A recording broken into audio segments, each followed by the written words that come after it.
guys, muli tayo nagbabalik dito sa Baguio City at nandito tayo ngayon sa Travelike Express Hotel kaya gagawa na naman tayo ng panibagong hotel room tour. And by the way guys, isa to sa mga budget hotels na pwede ko rekomenda kung pumunta kayo dito sa Baguio na malapit lang sa Burham Park, sa Good Taste at walking distance din dito sa Night Market, Session Road and malapit din dito yung sakayang papuntang SM Baguio sa may Melvin Jones. And by the way guys, pinabuk pala natin to sa Klook at pwede nyo gamitin aking Klook promo code na JUTKLOOK para makakuha kayo ng additional na discount. Kaya huwag na natin patagri pa.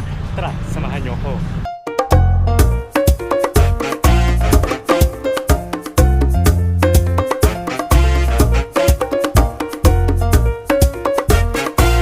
Alright guys, so pagpasok natin sa ating hotel room, meron tayong mga hangers dito at pwede natin i-hang dito yung mga clothes natin dahil yung ating hotel room ay walang cabinet. Ngayon naman guys, meron tayong 2 single beds or twin beds.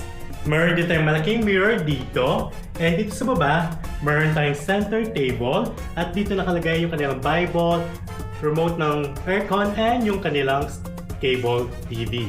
Meron din tayong wall lamp dito at ito yung kanilang mga switch ng mga lights and meron din tayong mga outlet dito. Nandito naman yung kanilang cable TV at ito naman yung kanilang single chair.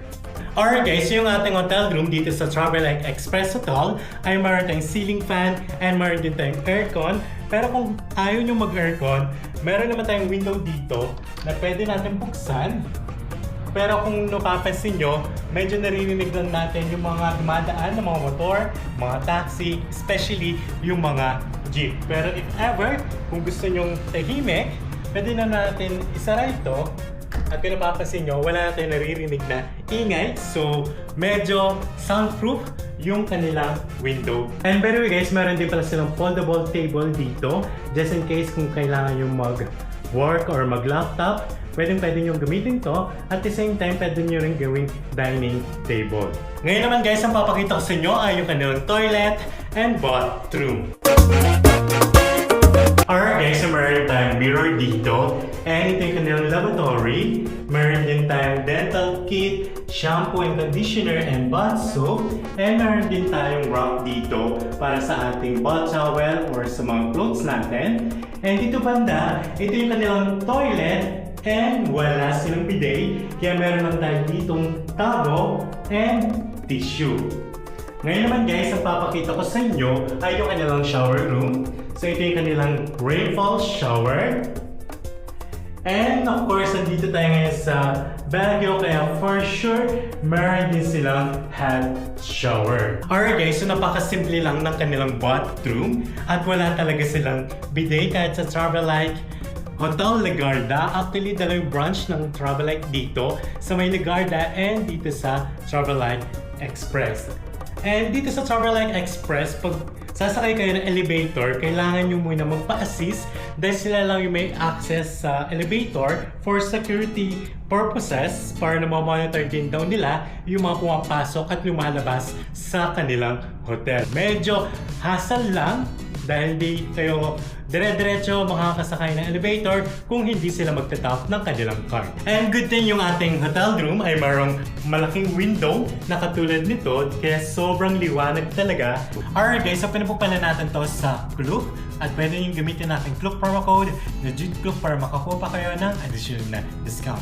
At ang pinabuk natin na hotel room type nila ay kanilang standard room with 2 single beds for only 2,200 pesos, good for 2 person without breakfast. Pero minsan, maabot din siya ng 2,500 pesos kapag weekends at lalong-lalo na ngayon na Panagbanga Festival. And by the way guys, wala rin pala tayong breakfast option dito sa Travelike Express Hotel dahil wala silang resto, pero dito sa baba mismo ng hotel ay mayroon naman foam coffee. And to be honest guys, sobrang mura na ng kanilang hotel room breaks dahil madalas dito sa Baguio City yung mga budget hotel, lalong-lalo na dito sa town proper, ay walang mga window, especially kapag nasa 2,000 pesos lang. Pero dito sa Travelike Express Hotel, very spacious yung kanilang hotel rooms. Kulang nga lang sa mga gamit, katulad ng cabinet and mga dining table, pero sobrang sulit na niya dahil sobrang ganda rin ang kanyang location.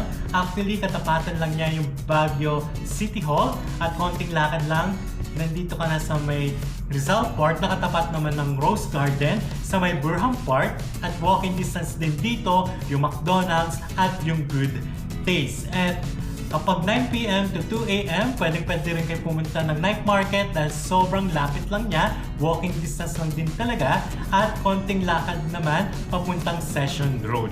And if ever, kung pumunta naman kayo ng SM Baguio, sobrang lapit lang din dito ng Melvin Jones dahil nandun yung mga minibus na papuntang SM Baguio. So if ever kung pupunta naman kayo ng La Trinidad, especially sa Strawberry Farm, katapatan mismo ng hotel yung terminal ng mga jeep. So sobrang ganda talaga yung location nitong Travelite Express Hotel. Alright guys, so dito sa kanilang hallway, meron silang water dispenser. At kung napansin nyo, sa ating hotel room, wala silang telephone. Pero dito sa hallway, meron silang isang telephone dito. So just in case na meron kayo kailangan sa kanilang reception, just dial 0.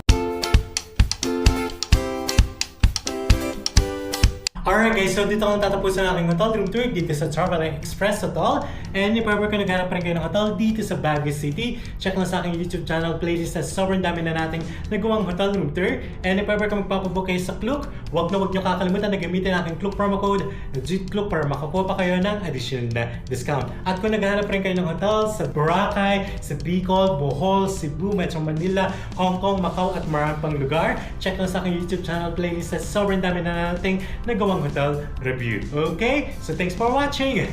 Bye!